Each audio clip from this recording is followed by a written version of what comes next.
What's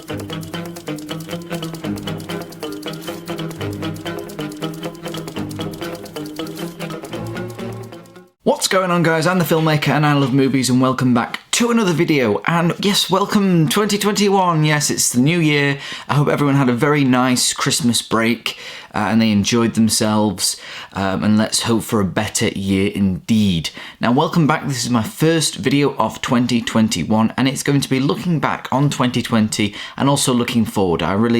It's good, and it's a different kind of video I've made because I've never done this before, because today I'm going to be looking at my 2020 year in film statistics from Letterboxd. So hopefully everyone knows what Letterboxd is. If you don't know what it is, get it immediately, because I'm sure you are a film fan if you're watching this video.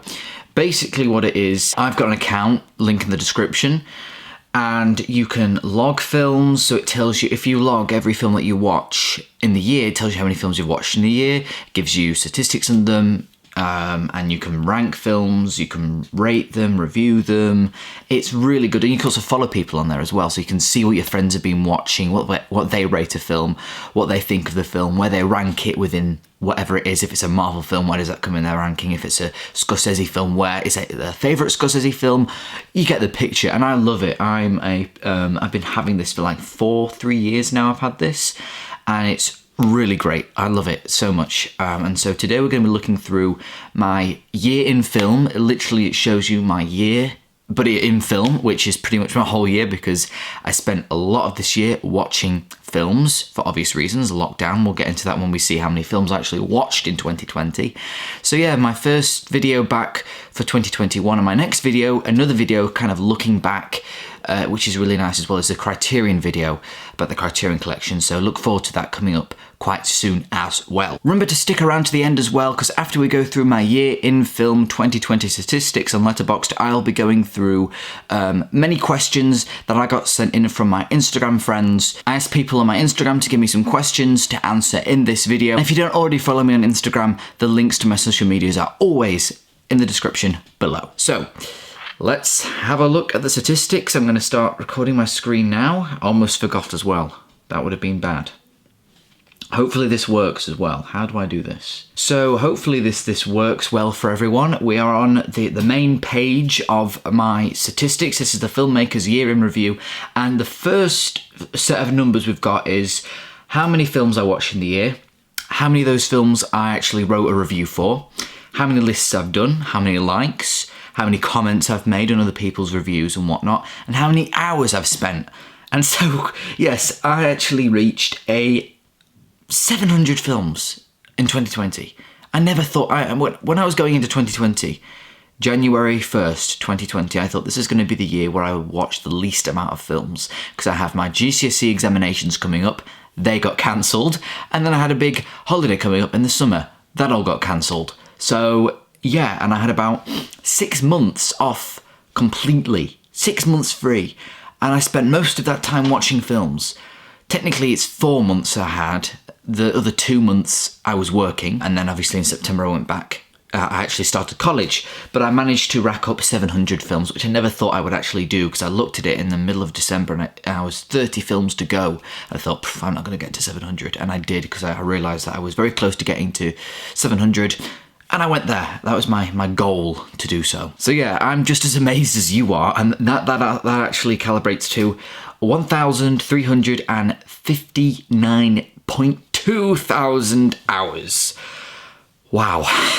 I did watch, I made a point to watch lots of long films as well this year because of lockdown and everything, so I had a lot of time. I thought, well, I need to watch long films, so I watched films like Seven Samurai, I watched that twice, I watched Once Upon a Time in America twice as well, which is almost 4 hours, I watched Gone with the Wind, yeah, I watched the Godfather films loads of times, and so when we go down, I've actually made it to show my top 20 films of the year so far, and my top 10 hasn't changed since my video that I made. And we've also got the top 20, some films that I didn't actually get to talk about, like Bad Education, Wolfwalkers. I really liked On the Rocks as well, Gentleman, 2 more small axe films from Steve McQueen, that being Red, White and Blue and Education.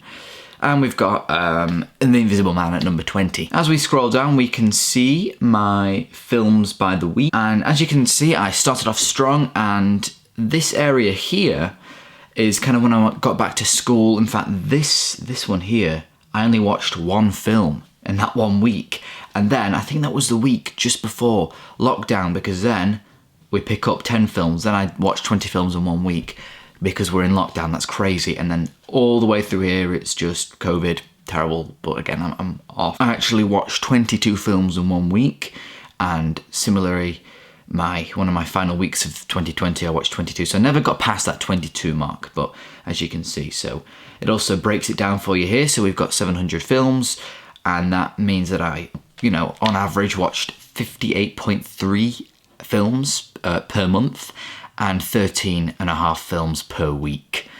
And another breakdown here. So looks like Sunday was a very popular day to watch films, since I watched 113 of those films on Sunday.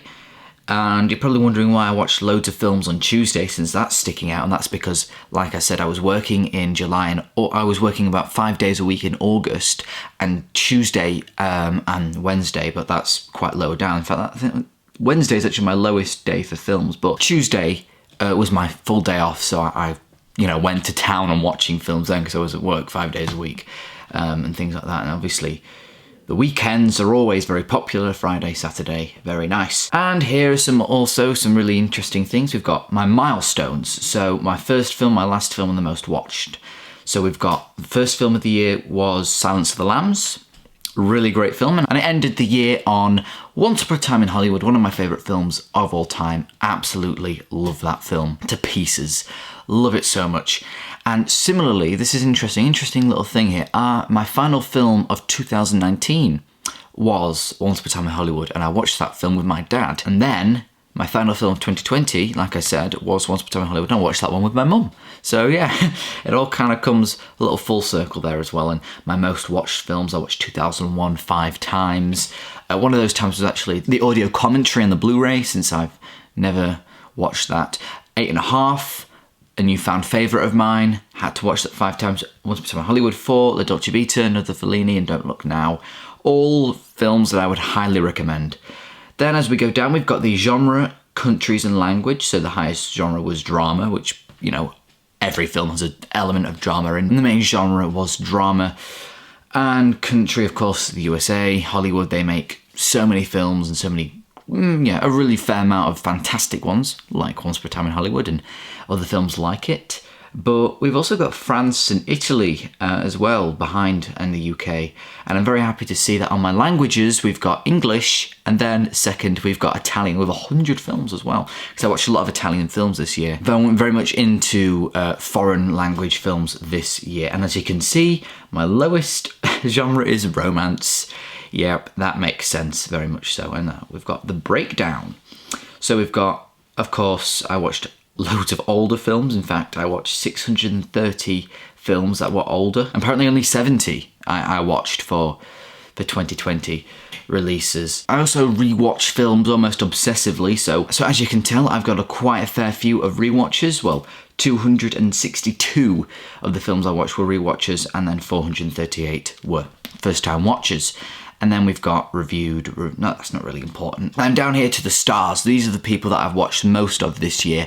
And of course, at number 1, we've got Mr. Robert De Niro, one of my favourite actors of all time. I'm very happy that he's at number 1. Just behind is John Ratzenberger. And of course, he does a voice in pretty much every Pixar film, and I've been watching a few Pixars. And Desmond Llewellyn as well.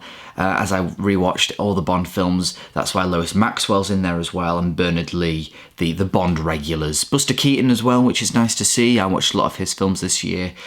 Samuel Jackson, surprisingly at 14, he was my most watched actor last year, and he's in so many films. Harrison Ford, Brad Pitt, and Bill Murray. So, very well-rounded stars there. And directors, surprisingly, Hitchcock was my most watched director at 17 films. Scorsese at 13, Kubrick at 13, Spielberg at 12, Fellini at 12, Keaton at 12, Joel Cohen at 12, David Fincher at 11, yeah. And Hitchcock, I do love Hitchcock, but he's not one of my favourite directors, I wouldn't say. But I did go on a bit of a mini Hitchcock marathon, you could say. During lockdown, I watched quite a few, 39. I watched a lot of them, and I watched Rear Window for the first time and did a few rewatching. So, yeah. Down here, we've got kind of crew and studios, and yeah, I don't really pay much attention to these that much, so we'll go down here, and we've got my most liked review of the year, which is my Once Upon a Time in Hollywood review with 11 likes. Wow, thank you everyone who liked that. On my most liked list, which was 2020 movies ranked with 3 likes. And we've got highs and lows. So this is the highest average I watched was Parasite. Lowest average was the Emoji Movie. I know I watched that film this year as well. A very painful watch. And then again, most popular was Parasite. And the most obscure is... what is this? Oh, The Art of Akira Kurosawa. I can't believe I logged that. Yeah. It was just like a bit of a featurette thing on special features on my Seven Samurai Blu-ray. And it's really great. I really liked it. And then as we go down, we can just see loads of films that I watched. It doesn't show every single one, unfortunately. It stops. So this is actually in October. So you've got pretty much a lot of October, all of November and all of December shown for you there. And the world map. So that's pretty much, yeah, world map. Another thing that I don't really that much pay attention to, I would like to have the whole map green on my overall all-time statistics on Letterboxd, which would be nice as well. And some films that I have yet to see. Nomadland, really want to watch that. Father, Promising Young Woman, Minarani, I think. I hate it when I mispronounce films and things, because I know if you know how it's pronounced and you hear me like an idiot mispronounce it, I just look like I don't know what I'm talking about. So yeah, I'm just going to leave it there. And then these are highly rated with my friends. So of course, It's a Wonderful Life. A lot of people watch that who are my friends, and I finally did watch it this year as well, and it is great. So yeah, that is my 2020 in film statistics. Hopefully you found that interesting.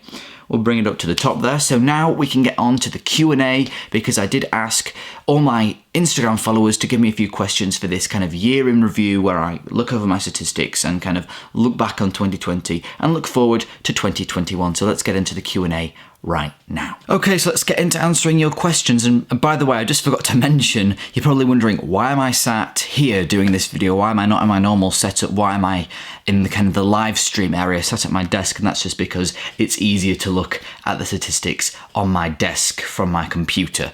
That's the reason, if you were wondering. Okay, so our first question is sent in by Max. Thank you for sending in this question, Max. Hope you're well, and thank you again for sending in the question. He asks, what are you going to do when you reach 1,000 subscribers? And that's a good question, because at the time of this recording, I am on 880, I believe. And so hopefully, if my subscribers keep climbing and I don't stop uploading all of a sudden, I should get to 1,000 subscribers at some point this year, 2021, which would be so good, so big achievement. And Max is just wondering, what am I going to do to celebrate? Definitely a big giveaway to show my gratitude to you all, because I always have to give back to you, because I just feel, I've got to, it's a kind of a responsibility, because you all help support me. Obviously not financially, not at this point, and I wouldn't really get that much money from YouTube anyway. But you just support me through anything, It's just really great to get those lovely comments, and so I want to give back to you, because you take the time to write the comments, watch my videos, like them, and so everyone kind of deserves something back from me. So definitely a big giveaway. I think that'll be it. I'll do a bit of a celebration in the video as well, but all I can think of right now is just a big giveaway to say thank you to everyone. Okay, we've got Josh Class. He says, what is the movie with the best cinematography in your opinion? Mine is Tree of Life. Well, Josh, I've yet to see Tree of Life. I believe, is that a Terrence Malick film? I believe it is. And I've yet to see it. Hopefully it's good. I think it's got a Criterion.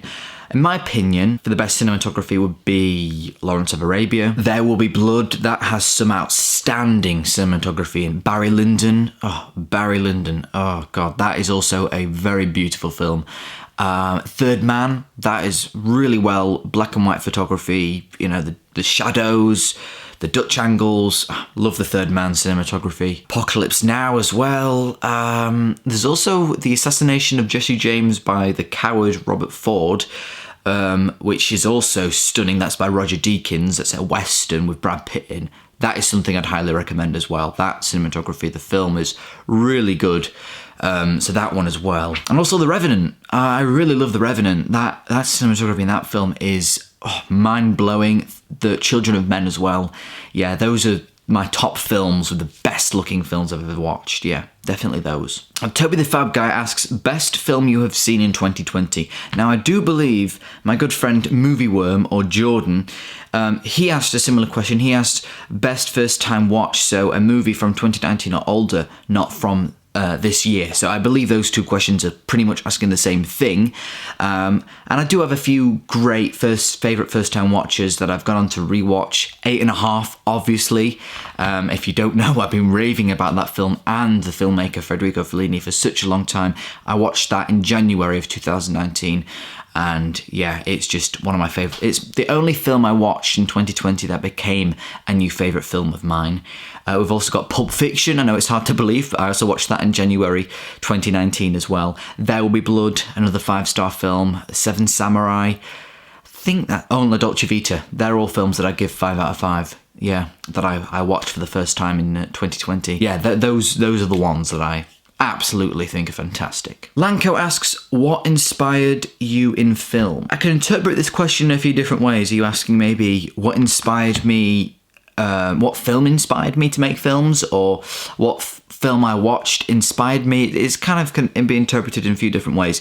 But a few films that inspired me when I was younger to go out and make my own thing was probably X-Men First Class. I know that's like, a lot of people go and say Raiders of the Lost Ark or something like that, but it was X-Men First Class for me, because I really loved X-Men, really loved Marvel, and Marvel's pretty good for the most part. I do like X-Men a lot, and I loved Magneto. I really like Michael Fassbender, he's a great actor, so I made my kind of rip-off version called Technito, where he had telekinesis. That's why it's called Technito. It was fun. I used the music they used, and that's lost, by the way. I lost it, but in my X-Men First Class review I actually recreated it.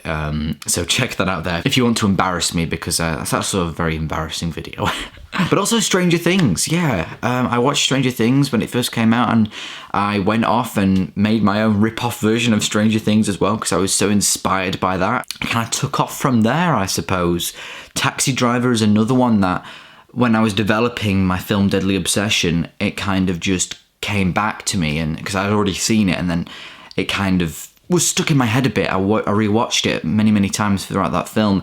That film, Taxi Driver, definitely inspired Deadly Obsession. I even went and used some of the same music from Taxi Driver and Deadly Obsession. So yeah, hopefully that answers your question. We've got Logan French with a 3. He asks, favourite Blu-ray release of the year? Favourite Blu-ray release of the year. I don't really know what to say about this box set that hasn't already been said by all the big kind of Blu-ray YouTubers like Elliot Cohen and all that, because they've all got it and they've all kind of spoken about it in their videos. Other than this box set came out for the perfect time for me, because I first discovered Federico Fellini in January 2020.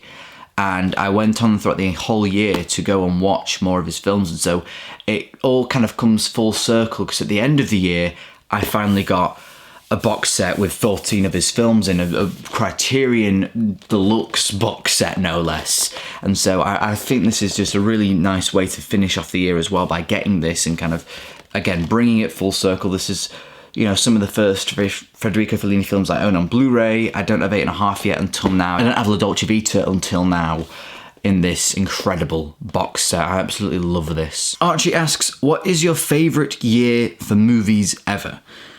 That's a good question, and a hard one at that. I don't think I could actually pinpoint a solid year that's my favourite for film.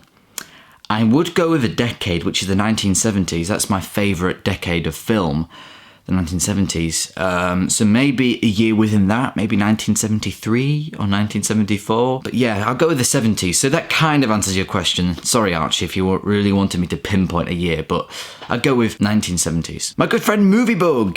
Thank you so much, Moviebug, for giving me this question. And he asks, YouTube video you're most proud of from 2020? Another excellent question, thank you. And that is a hard question, because I'm always proud of every video that I make, but the video that I'm most proud of, I could go with my music video, which was Jigsaw Falling Into Place, but that is a music video, so if I wanted to go for an actual kind of Blu-ray video, maybe... I was very proud of my documentary I did on the making of my film Hide. That took me ages because I had to go through hours of archival footage and things like that from the camera. So that took me a very long time to do. I'm very proud of some of the vlogs I did, like my Returning to HMV vlog. I really like that one. My massive HMV Premium Collection haul. Yeah, I think those are the ones that I really do like. But there's loads of others as well. Like one of the hauls I did where I did a little funny skit at the beginning where I'm crying about not being able to go to HMV. That was very funny and a lot of people liked that. So yeah, I'll probably put those videos in the conversation of my proudest. Alex Pitt, another good friend from YouTube, and he asks, which film surprised you the most in 2020? I could go with a quite recent film I watched, which was 3 Idiots. Hopefully you mean by a film that I just watched in 2020, not a 2020 release, because obviously 3 Idiots was released in 2009. That film, I was not looking forward to watching it, and I watched that a few days ago, but it was on this scratch-off poster I've got with 100 movies bucket list, and it was on Netflix and it's leaving. So I watched it, but going into it I was not looking forward to it at all, because it was a almost 3-hour long Indian comedy. It looked goofy, it looked annoying, it looked pretty bad in my opinion, but it's actually really good. Yeah, I'd really recommend 3 Idiots. It's funny, it goes from so many different tones and genres. Yeah, I really like 3 Idiots. Another film that surprised me, that I was going in with quite low expectations and came out very happy, was A Serious Man by the Coen brothers. That was a film that kind of looked a little melancholic, a little dull, but I really do actually like A Serious Man, so that's another one. Oh, and another Coen brothers film is Intolerable Cruelty. That's another really good one that I was very surprised at, because I kind of have a mini Coen brothers marathon where I kind of rewatched and watched a few new of their films, and that was one of them, Intolerable Cruelty, and that was actually really funny and quite good. Walter Robinson, thank you so much, Walter, for sending in this question, and he says, what was your biggest pleasant surprise in film this year? Well, that's actually quite similar to Alex's question as well, I just realised. So I guess my answer for Alex's question also kind of answers your question. So yeah, hopefully that's okay with you, Walter, because, you know, film that surprised you the most in 2020, and they're all pleasant surprises, so yeah, that's also a similar question. But anyway, thank you very much for sending it in. I very much appreciate it. Everything Movies and Toys asks, what are some of your early movie memories? I do remember watching all the Star Wars prequels quite often as a young kid. I remember actually when my dad got me and my brother the DVD box sets of both the prequel and original trilogy, and that was, I even remember it was in the kitchen of our first house, and I just remember looking at it, and I always used to stare at the covers and things. They're very vivid memories of just watching the prequels a lot. I don't know why I watched the prequels more, but I still love the original trilogy as well. I like the original trilogy a lot, so I was very happy to actually say that I technically grew up with Star Wars, watching them at a very young age, being excited when the Force Awakens trailer came out, you know.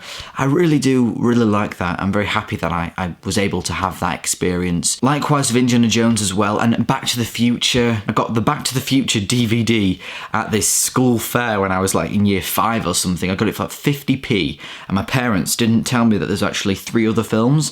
So we went and watched the first one, and then when it said something like, to be continued, I had no idea there was a second one. I was really happy about that. I had no idea, no clue that there was a trilogy of films. And so then we went and got the box set of the 3 of them. So yeah, I would say those ones I'm very fond of. Blu-ray Madness asks, the film with the best soundtrack from 2020. Not too many films came out this year that I'll give a good soundtrack to. Let me just have a look. I would say Lovers Rock. There's some good songs in that.